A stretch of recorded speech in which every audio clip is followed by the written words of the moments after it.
2 விடயங்களை நிச்சயமாக நான் இதிலே சொல்ல வேண்டும். இரண்டாவது நிகழ்வு அறிவொளி மன்றம் என்ற முறையிலே தனி மனிதனாக எந்த நிகழ்வையும் நாங்கள் நினைக்கலாம். ஆனால் சிலருடைய ஒத்துழைப்பு இல்லாவிட்டால் இப்படியான ஒரு சிறப்பானதாக அதை நடத்த முடியாது.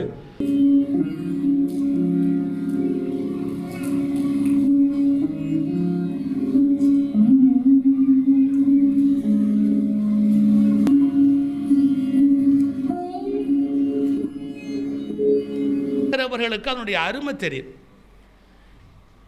அது ஒரு கவிதையாக இருக்கலாம், கட்டுரையாக இருக்கலாம், இலக்கியமாக இருக்கலாம்.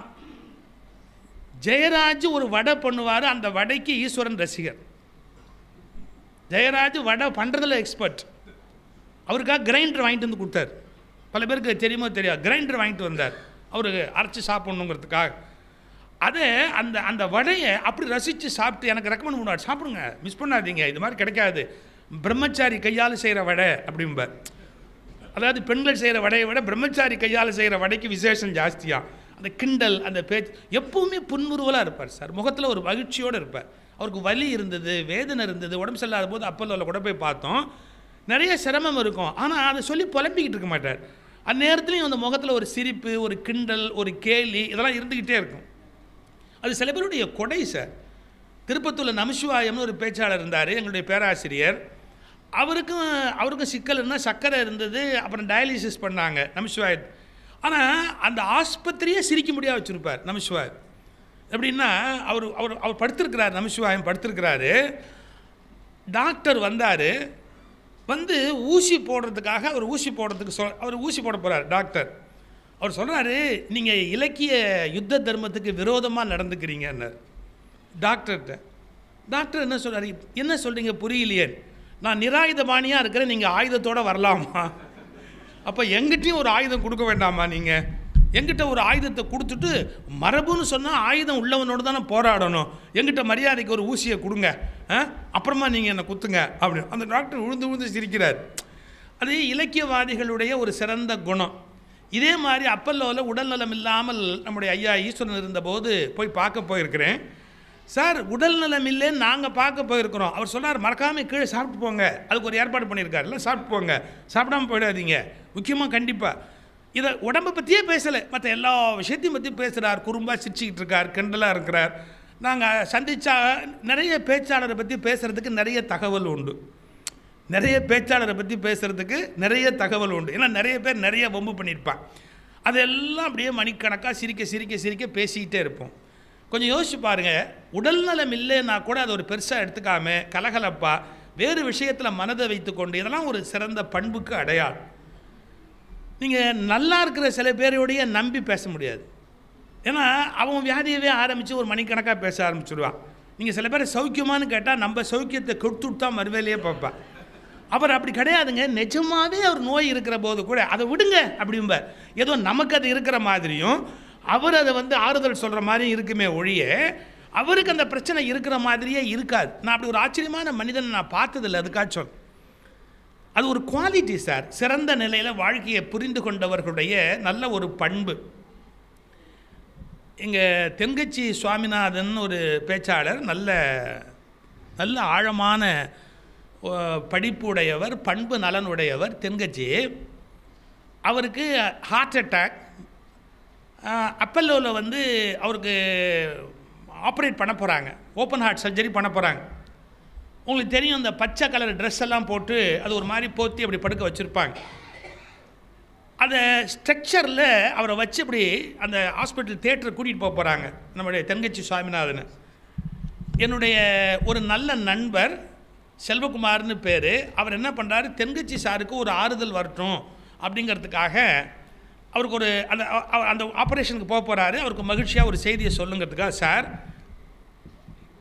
நேத்திக்கு டிவியில் ஒருத்தர் சார் மிமிக்ரி பண்ணார் சார், உங்களை மாதிரியே வாய்ஸில் பண்ணுறார் சார், தெங்கச்சி சார் குரல் அதே மாதிரி நடித்து காட்டினார், அதே மாதிரி கதை சொன்னார், பல பேர் ஆச்சரியப்பட்டு போயிட்டோம் சார், உங்களை அப்படியே இமிட்டேட் பண்ணுறாரு அப்படின்னு தெங்கச்சி சார்கிட்ட பெருமையாக சொல்கிறாரு இந்த செல்வகுமார். நேற்றுக்கு மிமிக்ரியில் டிவியில் ஒருத்தர் பண்ணார். சார் தேட்டருக்குள்ளே போகிறார் சார். அவர் சொல்கிறார், அப்போ ஒன்று பண்ணு சொல்லு, அவனை வந்து இங்கே படுத்துக்க சொல்லு, நான் வீட்டுக்கு போகிறேன்னு. என்னையே மாதிரி எல்லாம் பண்ணுறான்னு சொல்கிறேன்ல, அவனை வந்து இங்கே படுத்துக்க சொல்லு, நான் நிம்மதியாக வீட்டுக்கு போயிடுறேன் அப்படின்னார். சார் அந்த நேரத்தில் ஒரு மனிதருக்கு அது மாதிரி ஒரு பஞ்சு வருமா? பயம் இல்லை, அதாவது அந்த மாதிரியான அந்த வருத்தம் இல்லை. இதெல்லாம் ஒரு சிறந்த குவாலிட்டி. அவர்கிட்ட போய் நீங்கள் உட்காந்து உங்கள் உடம்பு சரியில்லாமல் நாங்களாம் பேச முடியாது. பேசினா உடனே வேறு கதையாக ஆரம்பிச்சிடுவார். ஒரு பாட்டுக்கு வேறு விஷயத்தை ஒரு பாட்டுக்கு ஜாலியாக பேசிக்கிட்டே இருப்பார்.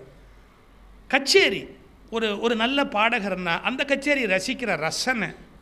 என்னுடைய அபிப்பிராயம், அவர் வாழ்நாள் முழுக்க மகிழ்ச்சியாக புன்முறுவலோடு இருந்ததுக்கு காரணமே அவர்கிட்ட இருந்த ரசனை. எந்த விஷயத்தையுமே நல்லா ரசிப்பார், பிரமாதமாக ரசிப்பார் அவர். நாங்கள்லாம் எதனால் அவருக்கு அன்பானோம், எங்கள் பேச்சை கேட்டு அதை விருப்பம் ஏற்பட்டு எங்களை கூப்பிடணும்னு பிடிவாதம் பிடிச்சி, வேறு என்ன இருக்குது அவருக்கு?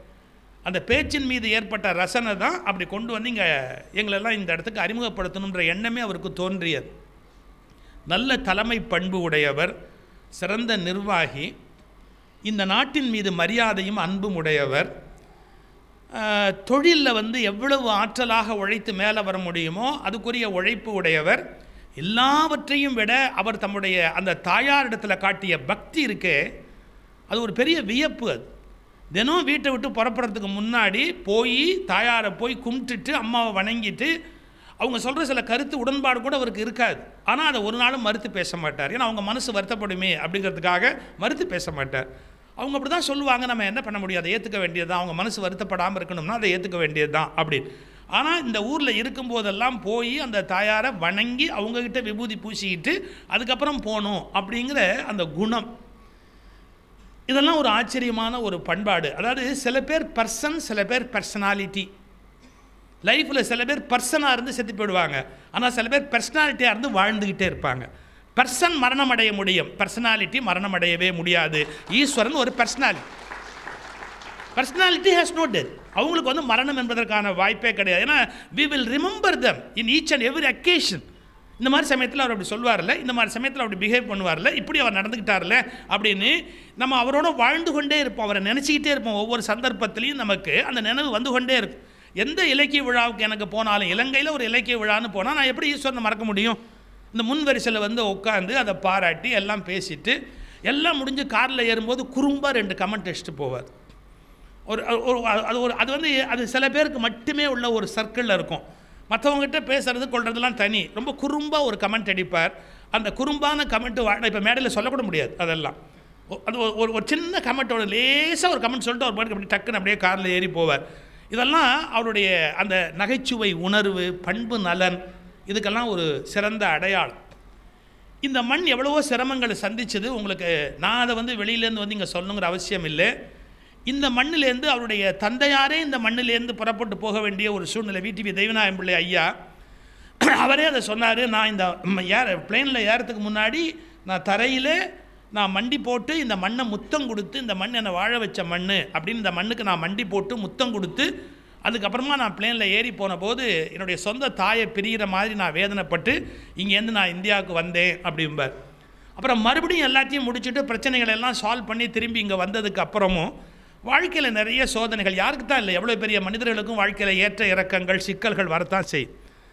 அந்த மாதிரி வாழ்க்கையில் ஏற்ற இறக்கங்கள்லாம் வந்தபோது மனதளவில் அதனால் பாதிக்கப்படாத ஒரு மன உறுதியோடு வாழ்ந்த பெருமை ஈஸ்வரனுக்கு.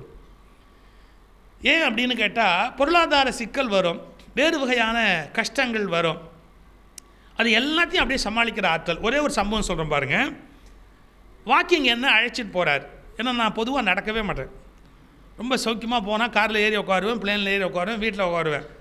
எனக்காக ஷார்ட்ஸ் வாங்கி கொடுத்தார், ஷூ வாங்கி கொடுத்தார். நான் நடக்கணும் அப்படிங்கிறதுக்காக காலையில் பீச்சில் வாக்கிங் போகலாம் வாங்க அப்படின்னு சொல்லி ஷார்ட்ஸ் வாங்கி ஷூஸ் வாங்கி வாங்க வாக்கிங் போகலாம் அப்படின்னு என்னை கூட்டிகிட்டு போனார் பீச்சில்.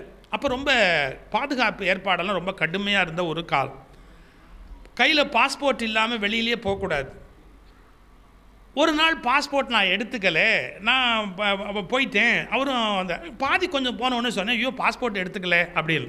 அதனால என்ன, அதெல்லாம் ஒன்றும் பிரச்சனை, பார்த்துக்கலாம் வாங்க அப்படின்ட்டார் அவர். பரவாயில்ல பார்த்துக்கலாம் வாங்க அப்படின்னு. அப்புறம் அங்கே போன உடனே அங்கே கேட்குறாங்க, என்கிட்ட பாஸ்போர்ட் இல்லை.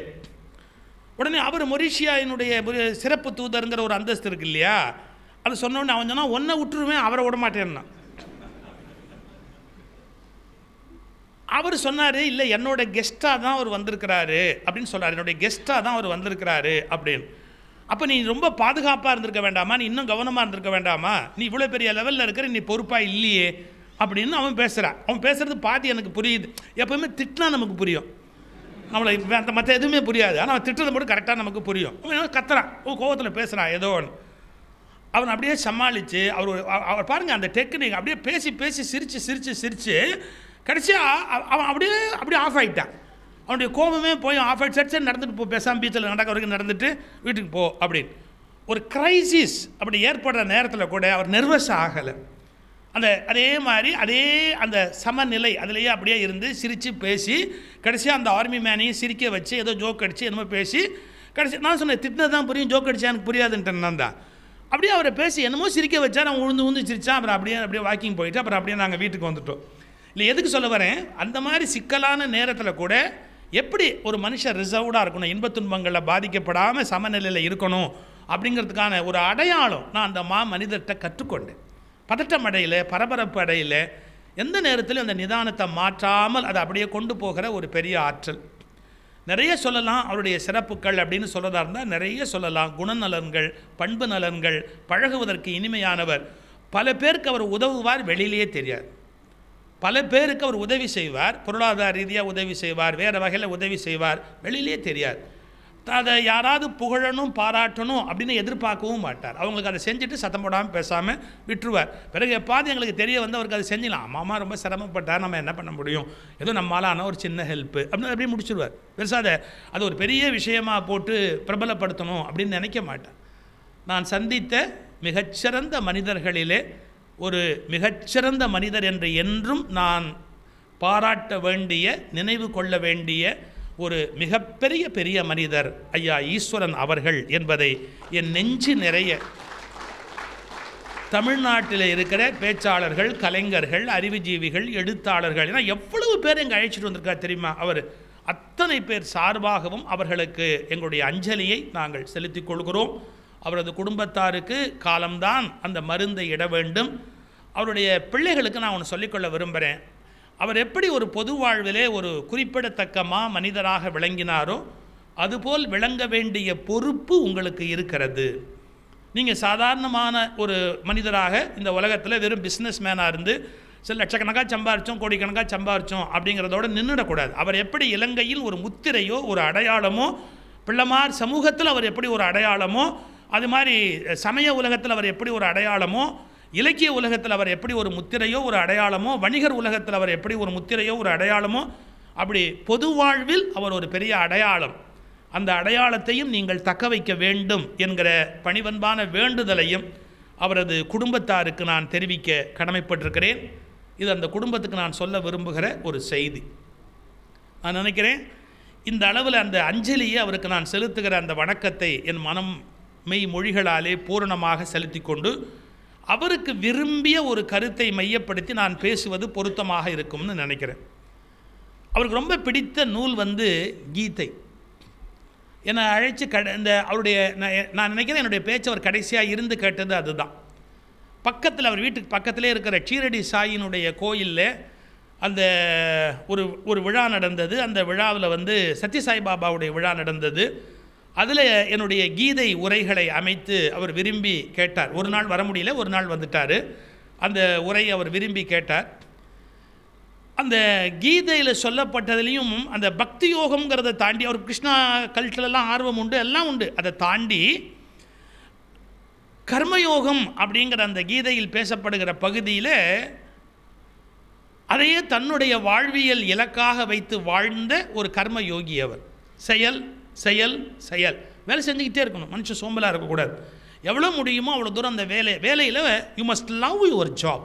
நீ என்ன வேலை பார்க்குறியோ அந்த வேலையை நேசிக்கணும் அப்படிங்கிற ஒரு ஆழமான பிடிமானம் உடையவர் அவர். சரியாக சொல்கிறதா கிருஷ்ண ஜெயந்தி அவங்க வீட்டுக்கு எதிரில் இருக்கிற இஸ்கான் சார்பில் நடந்தது. அவங்க வீட்டுக்கு நேர் எதிரில் இருக்கும் அந்த இஸ்கான் அமைப்பு. அது ராத்திரி 12 மணிக்கு ஒரு சாப்பாடு போடுவாங்க. ராத்திரி 12 மணி ஒரு 15-16 ஐட்டம் இருக்கும். அவர் அன்றைக்கி மத்தியானமே சாப்பிட மாட்டார். என்னையும் சொல்லிட்டார், நீங்கள் அதை சாப்பிட்ணும் கண்டிப்பாக. அந்த கிருஷ்ண ஜெயந்தி பூஜை முடிஞ்சு ஒரு 12 மணிக்கு ஒரு சாப்பாடு போடுவாங்க. அடடடடா அது அப்பேற்பட்டது, அப்படி சாப்பிட்ணும் அப்படி. ஆனால் வெறும்னு கிருஷ்ண ஜெயந்தின்னு சொல்லி வெறும் உணவு மட்டும் சாப்பிட்டுட்டு போகிற ஒரு உணவு ரசிகர் அல்ல அவர். ஆனால் கீதையில் சொல்லப்பட்ட கர்மயோகத்தை பற்றி நான் பேசினேன். அந்த பேச்சை அவர் ரொம்ப விரும்பி கேட்டார். ஏன்னா கண்ணனுடைய contribution to the entire universe என்ன அப்படின்னு கேட்டால் கர்மயோகம். இது சரியாக சொல்கிறதா இருந்தால் இந்தியா உலகத்துக்கு அளித்த உன்னத தத்துவங்களில் மிக உயர்ந்த தத்துவம். ஏன் வேலை பார்க்கணும் இந்த உலகத்தில்? சார் எல்லாரும் தான் சாக போகிறோம், யாருக்கு தான் மரணம் இல்லை? எல்லாருக்கும் மரணம் உண்டு. இந்த உலகத்தில் எல்லாமே அழியக்கூடியது தான், அப்புறம் ஏன் வேலை பார்க்கணும்? எல்லாத்தையும் அழிய போகிறதுன்னு பேசாமல் விட்டுட்டு போக வேண்டியது தானே. இந்த கேள்விக்கு விடை சொன்ன நூல் கீதை. அதில் சொல்லப்பட்ட கர்மயோகம். இப்போ இது ஒரு மரணம் சார்ந்த அஞ்சலி கூட்டமாக இருந்தாலும் நான் சொல்கிற கருத்து உங்களுக்கு ஆழமாக உள்ளே போயிட்டால் ஒரு பேர் உண்மை புரியும். நம்ம மரணத்தை ஒரு துக்கமான நிகழ்வாக எடுத்துக்கிறோம். பொதுவாகவே மரணம்னு சொன்னால் ஒரு சோகமான ஒரு விஷயமாக எடுத்துக்கிறோம். யார் வீட்லேயும் போய் அதை பேச முடியாது. இப்போ ஒரு வீட்டில் போய் உங்கள் வீட்டில் கல்யாணம் எப்போ வரும்னு பேச முடியும், இது பேச முடியுமா? எப்போ நீங்கள் போகிறதா இருக்கிறீங்க கொஞ்சம் சொன்னால் பரவாயில்ல, ஏட்டா கேட்க முடியுமா? உங்களை அனுப்பிச்சுட்டு தான் போவேன் பார் அவர். அவ்வளோ சுலபத்தில் நான் எப்படி சார் போவேன், உங்களெல்லாம் அனுப்பிச்சுட்டு அப்புறமா தான் போகலான்னு இருக்கிறேன் அப்படிம்பார். இது பேசவே முடியாது, ஓப்பன் பண்ண முடியாத சப்ஜெக்டு. ஆனால் ஓப்பன் பண்ண வேண்டிய subject. I am very serious. Open பண்ண முடியாத சப்ஜெக்ட், ஆனால் ஓப்பன் பண்ண வேண்டிய சப்ஜெக்ட். மரணம் துக்ககரமானது அல்ல. முதல் விஷயம், மரணம் ஒரு வாழ்வில் எத்தனையோ சம்பவங்களை போல் அது ஒரு சம்பவம்.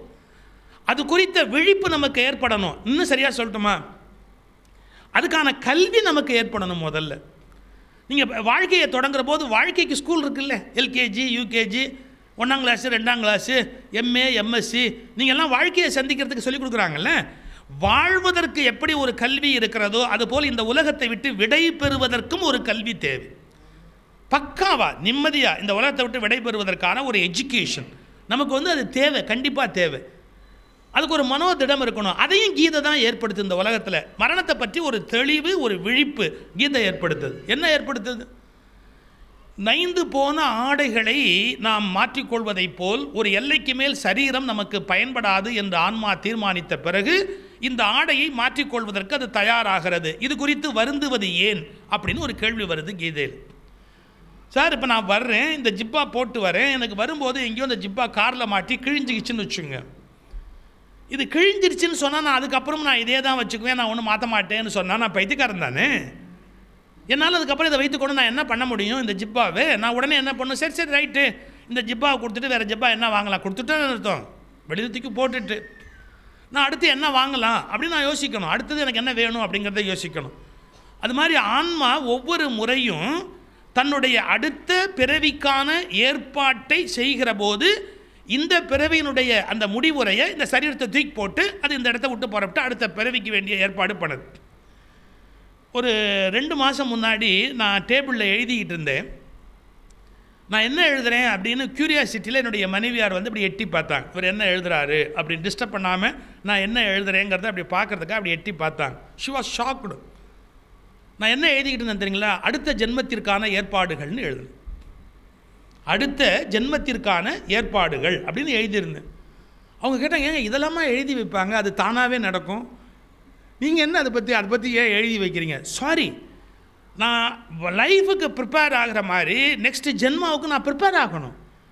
ஏன்னா நான் இன்றைக்கி இருக்கிற இதையே நினச்சி இதையே நான் வாழ்ந்துக்கிட்டு இப்படியே போயிட்டே இருந்தால் நான் பைத்தியக்காரன் ஆகிடுவேன்.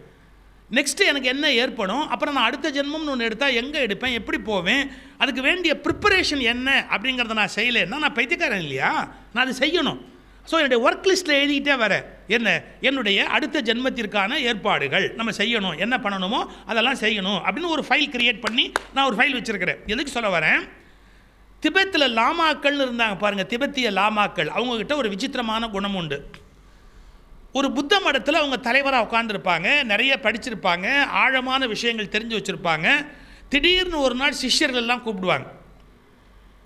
அப்போ நான் இன்னும் கொஞ்சம் நாளில் அந்த உடம்பை விட்டுட்டு போயிடுவோம்ப்பா, ஆனால் ஒன்று இந்த எஜுகேஷன் எனக்கு கண்டினியூ ஆகணும், அதனால் நீங்கள் ஒரு காரியம் பண்ணுங்கள், நான் அடுத்த பிறவியில் இன்னார் அம்மா பேர் இருக்கும், இது அப்பா பேராக இருக்கும், இவங்களுக்கு நான் இத்தனாவது பிள்ளையாக பிறப்பேன், நான் பிறந்த உடனே என்னை மறுபடியும் நீங்கள் அங்கேருந்து மடத்துக்கு கூட்டிகிட்டு வந்துடுங்க, ஒரு 3 வயசு இருக்கும்போது நீங்கள் வாங்க, அப்போ எப்போ இந்த மாதிரி ஒரு காலகட்டம் இருக்கும், அந்த காலகட்டத்தில் வந்து அங்கே கேளுங்க, இந்த மாதிரி பெயருடைய ஒரு அம்மா ஒரு அப்பா, அவங்களுக்கு இத்தனாவது பிள்ளையா ஒரு பிள்ளை பிறந்திருக்கா கேளுங்க, வந்து அங்கே பாருங்கள், வந்து பார்த்துட்டு என்னை திருப்பி கூட்டிகிட்டு வர்றதுக்கு ஒரு டெஸ்ட் இருக்குது. என்ன, இவர் இப்போ பயன்படுத்தின பேனா, இந்த ஜென்மத்தில் பயன்படுத்திக்கிட்டு இருந்த பேனா, இந்த ஜென்மத்தில் பயன்படுத்திக்கிட்டு இருந்த கஞ்சி குடிக்கிற அந்த பாத்திரம், இது மாதிரி ஒரு 3 நாள் எடுத்துகிட்டு வாங்க, நிறைய பொருளோடு கலந்து அங்கே வைங்க, அதை எல்லாத்தையும் நீங்கள் கொண்டாந்து வைங்க.